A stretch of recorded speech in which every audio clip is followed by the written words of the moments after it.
Hello दोस्तों, doctor Ram सेहत podcast में आपका स्वागत है।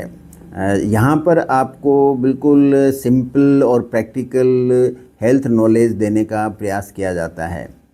इस प्रयास में आज हम एक उस कंडीशन की बात करेंगे जो कि युवा लोगों में काफ़ी देखी जा रही है इन दिनों में, और जिसको ज़्यादातर लोग अच्छी तरह से अंडरस्टैंड भी नहीं करते हैं। उस कंडीशन का नाम है अल्सरेटिव कोलाइटिस। तो यदि किसी व्यक्ति के बार बार लूज मोशन लगते हों, उनके स्टूल में ब्लड आता हो ऑफ एंड ऑन, और पेट के अंदर कोई ऐसा जिसको वो अच्छी तरह से बता भी नहीं पाते हैं, ऐसा एक पेट के अंदर से उनको बेचैनी रहती है, डिस्कम्फर्ट रहता है, तो फिर ये एपिसोड उन लोगों के लिए सुनना एक लाभ की बात हो सकती है। तो आइए हम प्रयास करते हैं कि इस बीमारी को हम अच्छी तरह से समझें और अर्ली स्टेज में ही हम इसको डायग्नोज कर सकें। अल्सरेटिव कोलाइटिस एक दीर्घकालिक इन्फ्लेमेटरी कंडीशन है आपकी बड़ी आंतों की, जिसको कोलन कहते हैं, इसलिए कोलन से कोलाइटिस शब्द बना है, इन्फ्लेमेशन इन दी कोलन। अब इसमें होता क्या है कि जो आपके कोलन यानी बड़ी आंत की जो अंदर की लाइनिंग होती है, वो उसमें स्वेलिंग आ जाती है, जिसको इन्फ्लेमेशन कहते हैं, और उसमें छोटे छोटे अल्सर्स बन जाते हैं, जैसे छोटे छोटे घाव बनते हैं, उस तरह के वहाँ पे सिचुएशन आप जब जांच करेंगे तो वहाँ ऐसी चीज़ें पाई जाती हैं। अब कई जो पेट की बीमारियाँ आती हैं जाती हैं, तो उसी तरह से जो अल्सरेटिव कोलाइटिस है, तो ये लंबे समय तक आपको लगता है बीमारी, अब मैं बीमार हो गया, फिर पेट ख़राब हो गया मेरा, अब ठीक हो गया, अब ख़राब हो गया, इससे एक तरह का इसका साइकिल सा चलता है और ये लंबे टाइम तक चलता है। तो इसलिए इसके जो कॉमन जो लक्षण हैं उनको जानना थोड़ा फ़ायदे का काम हो सकता है। तो जो प्रमुख लक्षण होता है वो तो फ्रीक्वेंट लूज मोशंस होते हैं, ब्लड या म्यूकस जिनके साथ आता है, पेट में दर्द रहता है, क्रैम्प्स आते रहते हैं, और आपको लगता है कि मेरे को तुरंत बाथरूम तक पहुंचना चाहिए वरना तो मेरे कपड़े हैं वो ख़राब हो सकते हैं। तो एक अर्जेंसी रहती है स्टूल पास करने की, और व्यक्ति थका हुआ सा रहता है, कमज़ोरी भी महसूस करता है, और कुछ मामलों के अंदर शरीर का जो वज़न है वो भी थोड़े समय में थोड़ा ज़्यादा वज़न कम हो सकता है।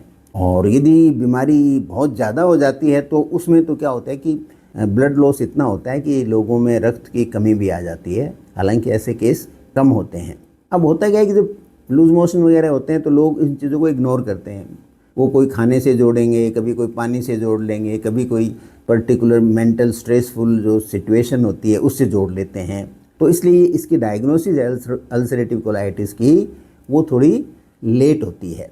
यदि अवेयरनेस होगी तो डायग्नोसिस जल्दी होगी, तो मैनेज भी बेटर होगी। अब आप पूछ सकते हो कि भाई इसका कारण क्या है, ये बीमारी हमारे अंदर क्यों होती है? क्योंकि हमें कारण पता होगा तो फिर हम उसका बचाव करने का भी प्रयास कर सकते हैं। तो मुख्यतया ये बीमारी है वो होती है आपकी इम्यूनिटी के अंदर कोई न कोई गड़बड़ी होना। आपका जो इम्यून सिस्टम है जब सही तरीके से काम नहीं करता और वो आपकी बड़ी आंत यानी कोलन की कोशिकाओं को पराई मानता है, वो सिस्टम में ऐसी गड़बड़ होती है कि वो अपनी ही कोशिकाओं को ऐसा मानता है कि ये बैक्टीरिया है कोई, या कोई शरीर को नुकसान देने वाली चीज़ है, तो वो उसके अगेंस्ट एंटीबॉडी बनाने लग जाता है। तो एक तरह का ऑटो इम्यून डिसऑर्डर होता है कई लोगों के अंदर अल्सरेटिव कोलाइटिस। कुछ लोगों में जेनेटिक्स भी होती है, फैमिली में आपको, और इरिटेबल बोवल डिसऑर्डर करके जो बीमारी है, पेट का खराब रहना, वो कई बार परिवार का में भी हिस्सा होता है। परिवार के ज़्यादातर लोगों में पेट किसी न किसी रूप में ख़राब रहता है। इसके अलावा आप किस माहौल में रहते हो इसका भी फ़र्क पड़ता है, आपका भोजन कैसा है, आपका मानसिक तनाव कितना रहता है, आपके शरीर में कहीं बार बार इन्फेक्शन तो नहीं होते हैं, आपके बहुत ही आपके लाइफ में एंगर है, भागा दौड़ी है, आप अंडर रेस्ट बहुत ज़्यादा रहते हो, तो इस तरह की कंडीशंस में भी ये बीमारी बढ़ जाती है या ट्रिगर हो जाती है। मान लो वो सिचुएशन अच्छी हो तो बीमारी डोरमेंट पड़ी रहती है, चुपचाप, तंग नहीं करती, और कोई ट्रिगर एक्टिवेट हो जाता है तो बीमारी तेज़ी से फैलती है। जहाँ तक डायग्नोसिस का सवाल है तो एक जनरल चेकअप में तो इतना ही आएगा कि भाई व्यक्ति के थोड़ा खून की कमी है और उसकी बॉडी में जैसे TLC DLC बताती हैं कि शरीर में कहीं न कहीं कोई इन्फ्लेमेशन है। स्टूल एग्जामिनेशन में ब्लड आ सकता है स्टूल के अंदर, और जो सबसे इम्पॉर्टेंट जांच होती है जिससे हम डायग्नोज कर सकते हैं उसको कहते हैं कोलोनोस्कोपी। तो कोलोनोस्कोपी एंड बायोप्सी से ये बीमारी फाइनली डायग्नोज हो जाती है। अब मैनेज कैसे करें?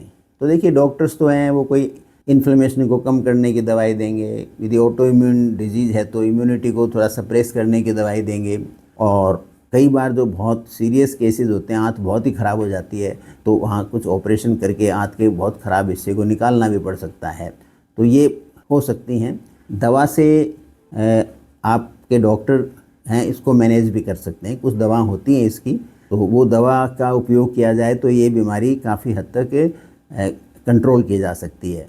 लेकिन हम इस एपिसोड में और हमारे इस पॉडकास्ट में हमारा जो मुख्य उद्देश्य होता है वो आपको बिना दवा लाइफ को और बेटर मैनेज करना, या कम दवा के द्वारा आप मैनेज कर सको उधर लेके जाना होता है। तो उसमें हम जो बताना चाहेंगे वो है कि आप अपनी लाइफस्टाइल में क्या मॉडिफिकेशन करो कि आपको दवा या तो न लेनी पड़े, और लेनी भी पड़े तो उसकी डोज़ कम हो, और या फिर डोज़ कम नहीं कर सको तो बीमारी पर नियंत्रण बहुत बेहतर हो।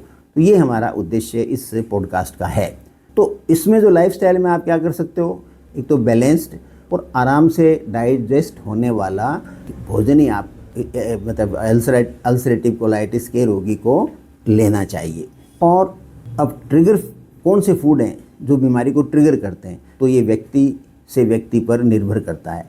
तो आप यदि कोई भोजन करें और उससे आपकी कोलाइटिस से और ज़्यादा बढ़ गई, उस खाने की एक लिस्ट बनाते रहें और अपने भोजन की जो लिस्ट है उसमें से उसको हटाते जाएं। एक इम्पॉर्टेंट होती है बात, वो बात ये है कि हाइड्रेशन प्रॉपर रहे, पानी की कमी नहीं होनी चाहिए शरीर के अंदर, क्योंकि अदरवाइज़ ये बीमारी फिर बढ़ जाती है। और तनाव को मेंटेन करने के लिए आप मेडिटेशन सीखें, योगा सीखें, वॉकिंग सीखें, कोई हॉबी डेवलप करें, और थोड़ा अपने आप को मेंटली उतना फिट करें कि आप बहुत सारे जो इच्छाएं हैं, अपनी इच्छाएं हैं तरह तरह की, उन पे थोड़ा लगाम अपने आप लगे स्वाभाविक रूप से बिना किसी बड़े प्रयास के। तो वो आपको अपनी इंटेलेक्चुअल ग्रोथ वहाँ पे आपको करनी होगी।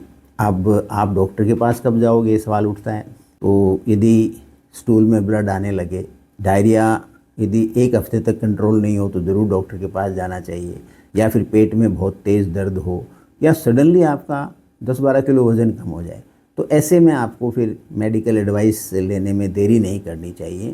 तो अब यहाँ ये एक इम्पॉर्टेंट बात मैं कहना चाहूँगा कि हमें इस बात को याद रखना चाहिए कि यदि अल्सरेटिव कोलाइटिस हो गई तो व्यक्ति को ज़िंदगी भर अल्सरेटिव कोलाइटिस के साथ जीना पड़ सकता है। लेकिन यदि आपने ट्रीटमेंट सही तरीके से लिया, आपने अपने लाइफस्टाइल को अच्छी तरह से मैनेज किया, आपने अपने स्ट्रेस को मैनेज किया, तो फिर बीमारी आपकी सामान्य ज़िंदगी में ज़्यादा दखलंदाजी नहीं देगी। लेकिन उसके लिए आपको अच्छा बीमारी के बारे में नॉलेज भी होना चाहिए और अवेयरनेस भी होनी चाहिए। तो मैं सोचता हूँ कि ये आपके लिए ये पॉडकास्ट उपयोगी होगा, और आपको लगे कि आपके कोई नॉन सर्किल में कोई व्यक्ति इस बीमारी से या इन लक्षणों से पीड़ित है तो उन तक आप इस पॉडकास्ट को पहुंचाइए, ताकि उनको एक ऑल्टरनेट थॉट प्रोसेस मिले। और ये सब कहते हुए मैं डॉक्टर राम सेहत पॉडकास्ट में डॉक्टर रामावतार शर्मा आप साइन ऑफ करता हूँ। और नॉलेज एक्वायर कीजिए और हेल्दी रहिए। Thank you.